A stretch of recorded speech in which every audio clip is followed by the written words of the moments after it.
So what is up, guys? Nick here, helping you to master your technology. We're back again with another iOS 12 video, this time with the iPhone 6. We covered the SE, we covered the 5S, the SE performing well, the 5S performing on par with iOS 11. Now, if you're noticing, I did replace my older gold iPhone 6 that got cracked finally here with a space gray model. Let's go ahead and boot this up in 3, 2, 1. So this is actually a brand new, fresh iPhone 6 with a stock install of iOS 12, so it should be ready to go at its max performance here, at least on beta 1. Now remember, the iPhone 6 is a 1 GB of RAM model with the Apple A8 CPU, and there's actually a product that Apple still sells with the A8 CPU, which would be that iPad mini that's still available until they officially drop that.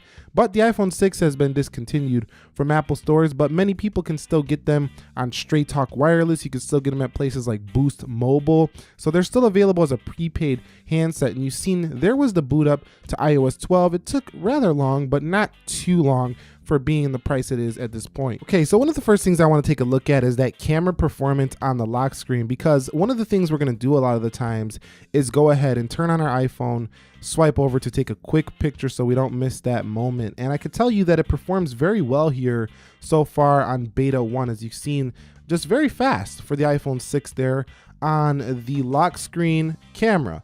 So you're not missing a moment on the iPhone 6. Now, is that camera up to par with a lot of the new phones? No. Is it better than some budget phones, like, you know, $100 phones you can get these days? Sure, it's still a pretty good 8-megapixel camera. But overall, that camera on the lock screen is pretty good. And Touch ID, still about the same as, you know, the iPhone 5S. It might be a little bit faster with the animation just because it has a little bit of a better CPU. So I feel like it's still pretty good here on the fingerprint scanner. Okay, guys, so quickly confirming that software, you can see that we are running iOS 12 version 16A 5288Q, so beta 1. Beta 2 should be available around the 18th of June, maybe around the 25th in that area, but maybe we'll get a surprise launch today or tomorrow, but I don't think it's going to happen for beta 2.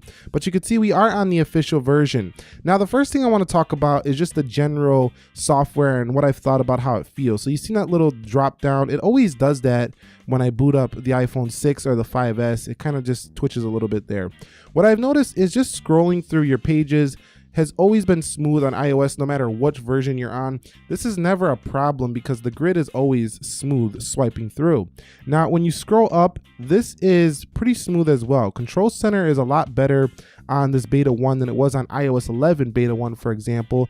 This is, you know, probably on par with 11.4, or if not better in terms of performance. So that's pretty good for a first beta. And remember, we're only on the first beta here, and it's looking pretty good in terms of its general UI performance. Now, if we go into like this, here's where you see a little bit of lag or stutter right there.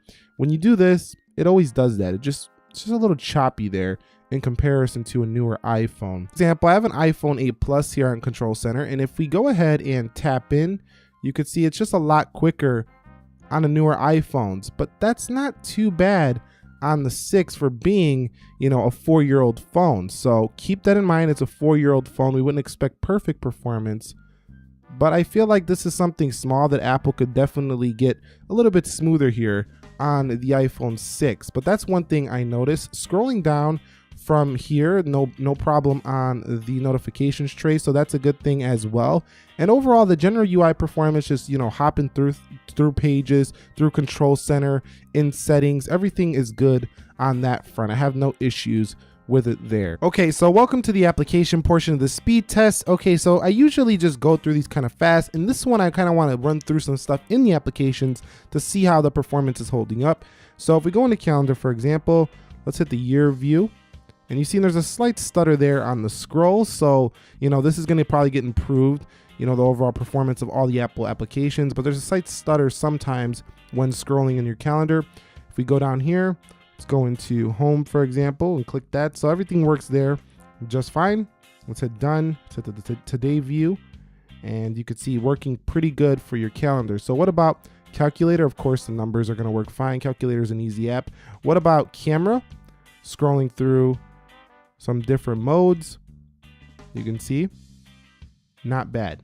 So let's go over into photos, hit the filters, see how those work out. So the camera performing just fine. No delays really when it comes to the camera. So nice stuff. What about the settings menu? And let's go back here and just scroll through it. And you've seen that it's a little bit choppy. I mean, it's not perfectly smooth, but you know, this is beta 1, and I think it's much better than beta 1 of last year on iOS 11. So let's go into the new news application for iOS 12. Let's go ahead and hit continue in just a second, or let it prepare my news. Don't allow. Spotlight, for example. Just kind of see how this performs. Going through here. So, you know, while it's not the most instantaneous performance that you're going to get on some, you know, other smartphones, for example, the newer iPhones, it's still perfectly serviceable. So let's go into App Store. And App Store I found to take quite some time to load up in comparison to other applications. But once it does load, again, it's pretty smooth. See the load time here, just a little bit longer than what you're going to find on newer phones. So you can see, but still I find it to be faster than the 5S on iOS 12. So pretty good there. Let's go into the Instagram and see how this performs as our first social media or third-party application. And third-party apps still rather slow compared to newer devices. So going through, you can see that everything loads up just fine. You just have to be slightly patient with phones that are 4 years old. That's just all there is to it. You have to be slightly patient when it comes to these devices, but once you're in, everything seems to work just fine. You could type, no lag on the keyboard there, so that's pretty good. Let's go into Twitter. And I'm actually having issues with logging in on Twitter for some reason on iOS 12. Let me know if you're having the same issue. It just doesn't seem to want to let me log in here. So I'll wait a second. You can see just nothing appears. So Twitter's having issues for me on this first beta. Let me know if you're having that issue on the iPhone 6. What about YouTube? So going into YouTube, you can see YouTube is now loaded. So again, it just takes a slight second longer to load over, you know, anything that's from like 2016 and newer. So going through some menus, nothing here. But like again, it's perfectly serviceable. You can still definitely use this device. So hitting Amazon, you can see Amazon is now loaded up. No thanks, I don't want notifications. Let's search for maybe an iPhone. Search for an iPhone and see how this performs. Let's go into this iPhone, for example. And you can see, give it a second. See that load time, it just takes some time, but you can get in there. What about eBay? And again, with the third-party apps, just taking that little bit of time to load up. And there it goes. We are now in eBay right there. Let's go into Chrome. See how Chrome performs. And Chrome, let's hit accept and continue. We'll just hit no thanks for now. And don't allow, and let's just hit YouTube, for example, on this one. And you can see it loads up just fine right there. Let's go ahead and open another tab. And let's go into Instagram on here. And you can see loads up just fine. So it works. Let's go into Netflix.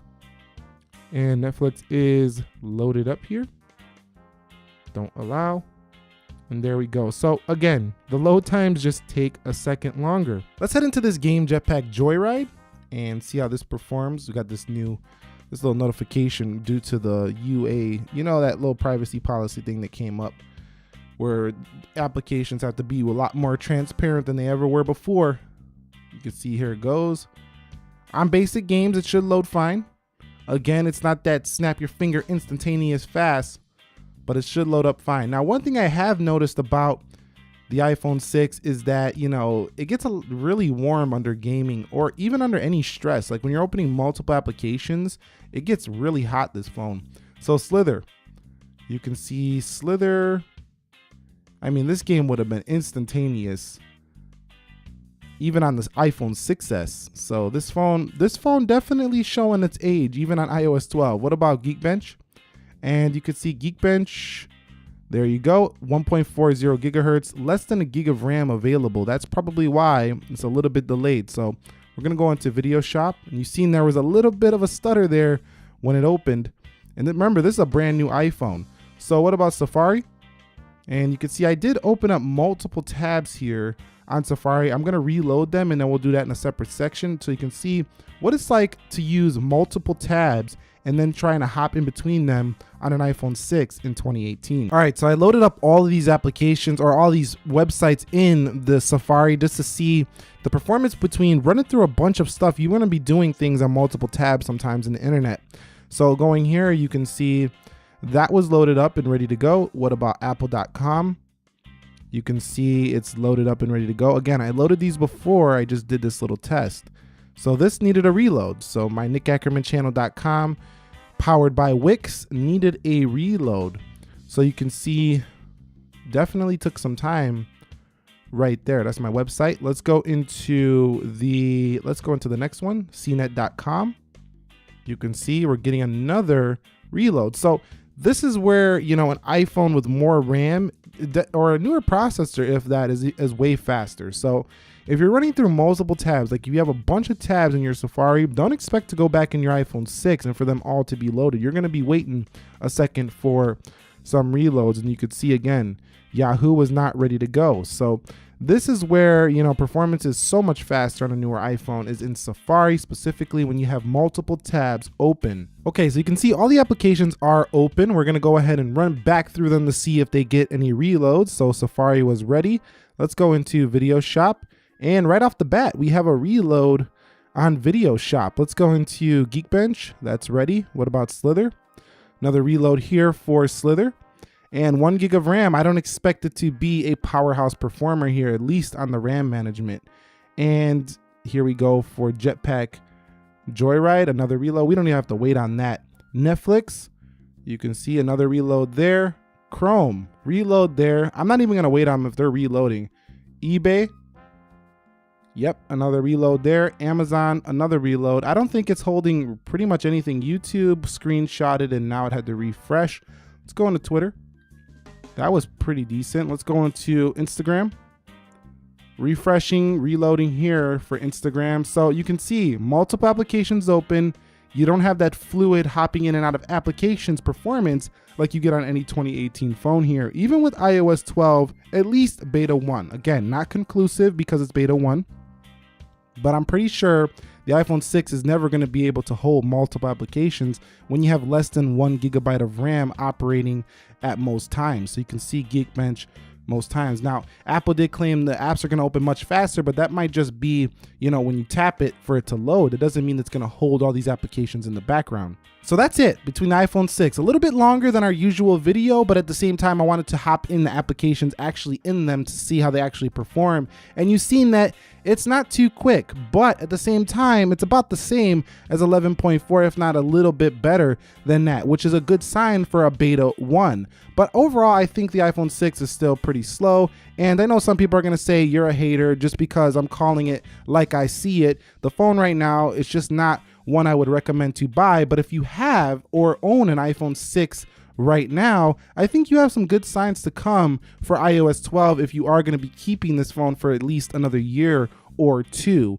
What are your thoughts on iOS 12 for the iPhone 6 so far? Comment your thoughts down below. Nick here helping you to master your technology. Be sure to be well. Thank you very much for watching. I will catch you all in the next episode, and peace.